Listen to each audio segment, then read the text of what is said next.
All right, so we yesterday worked on the condensate line from the third floor mechanical room down to the basement. And as I do this video going up, I gotta hopefully watch it and remember because I saw something in the comments. My channel is becoming, or this channel is becoming more than its original intention, which I told you was to inform the customers and the clients, clients, of what's going on at their properties. That was the initial intent. And now it has grown into other masters out there posting comments, which is great stuff. So we're actually sharing info back and forth and sharing it across state lines in different states. So I find that interesting. The last CE we were at, I think there were 65 of us. Interestingly enough, a lot of them from the Empire State were there. And they come over here. The old joke is the Garden State is the Empire State's front lawn.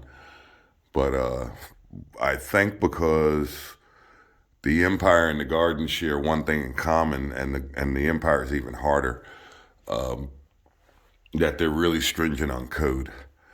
And I'm glad we share info because let's face it, who do they come after? Us. They're not going to go after some schmuck who's out there doing things who's not licensed. They'll come after us because we're easy pickings. And that's one of the reasons why I believe that we're kind of hard on ourselves. I know I get a lot of funky comments out there on YouTube from the Weisenheimers, but that's okay. Everyone needs a hobby. But this part of what we do is our life. This is not just a hobby. It's not something we decide to pick up. I mean, the guys who are serious about it. A lot of guys are in it for the money. The rate is usually about half of them burn out within a year. But for guys like me who've been out there for decades, it's a way of life.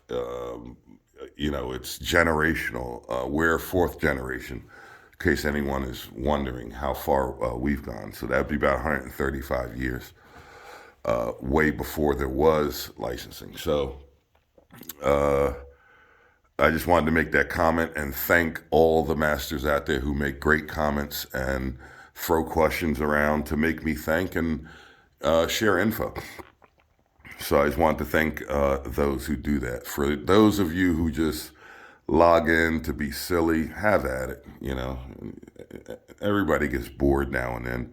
And I knew once it's on YouTube that it would start spreading, that the wing nuts would come out. So that's okay. That's life. So anyway, two things. I want to go back and watch this video. One of the comments was water hammers.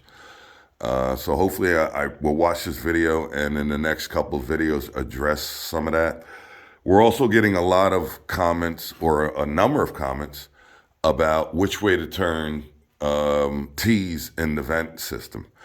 I've commented on it about 3 or 4 times, and I'll say it again. Normally, when we go on a job this size, I ask that question to the local administrative authority, meaning whatever township I'm working in.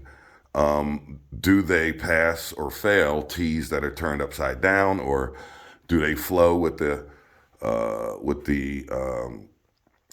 air? Now, the general answer I'm getting back is this for those of you who are interested. The guys from the old school like me, who learned on cast iron, we were pouring lead joints. We wouldn't turn a TY upside down in the vent. Everything stayed the way it does, and I believe that's why I still do it even with PVC. However, I've gone to townships where they'll go, oh no, that won't pass. You got to turn the T's upside down once you get in the vent, and I do so. So my answer for that is always ask, especially if you're on a job of this size. This dwelling is 5 bathrooms. If I got that right, I think it's 5 or 4. 1, 2, 3, 4, 5 bathrooms, 2 kitchens, plus all the other bells and whistles. So ask when you do your permit. Just ask the local authority, whoever it is. I prefer to have them uniform. I don't turn them upside down unless I specifically find out that that municipality prefers them to be upside down. Again, I don't think it makes a difference. The only difference I have found, and I'll say this again, is when you're battery venting.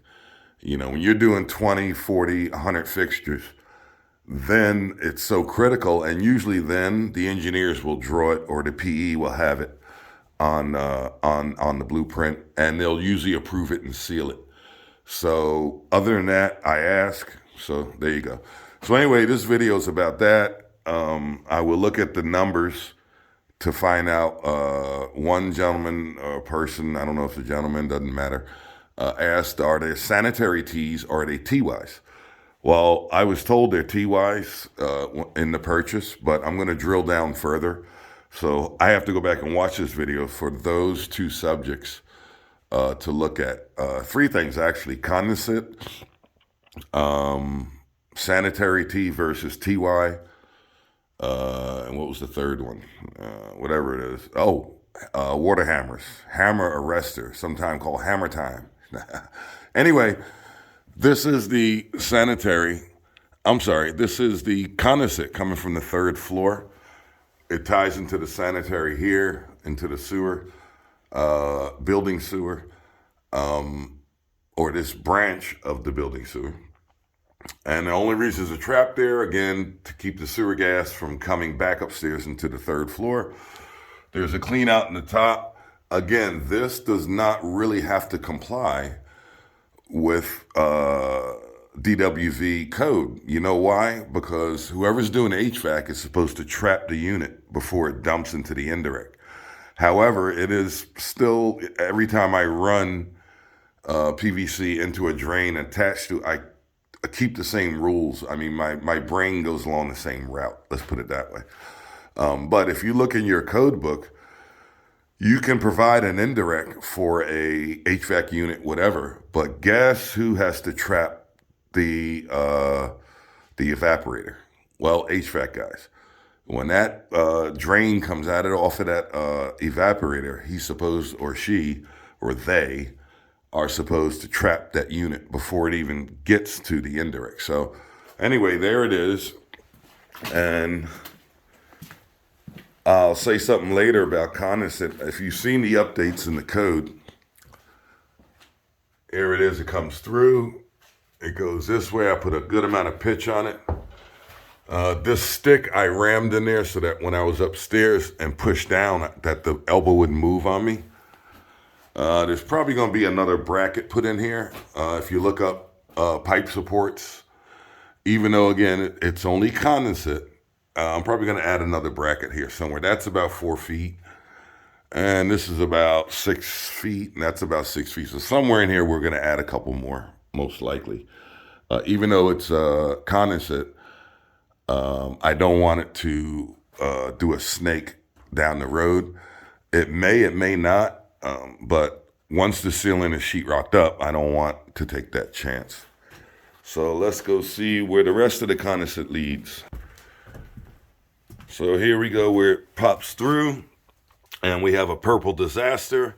I was on my knee, and I went to put the cleaner, and the brush whacked up against it. I hate when that happens. I don't like sloppy work, but there you go. I put this clean out here because we are above a 90. And I treat it the same way as any other riser. In case it gets clogged, they're going to put a little panel in the wall. They can take this out and run a rod through it. It is condensate. It will deteriorate the evaporator. And the fins will wind up in the condensate line. So there you go. It goes up. And it continues to go up. And it goes up. And right here is the TY that we're going to run the drain pan from the washroom clothes washer into. And now we're up here in the third floor mechanical closet, and here's where it ends. So there's my catch cup that will catch the condensate from this heating unit, from the AC coil will catch in here. And that's what this whole line run was for. So we don't need a pump, and so the original guy is going to run it out through the soffit. There you go. And around here, it can go to 10 below quick.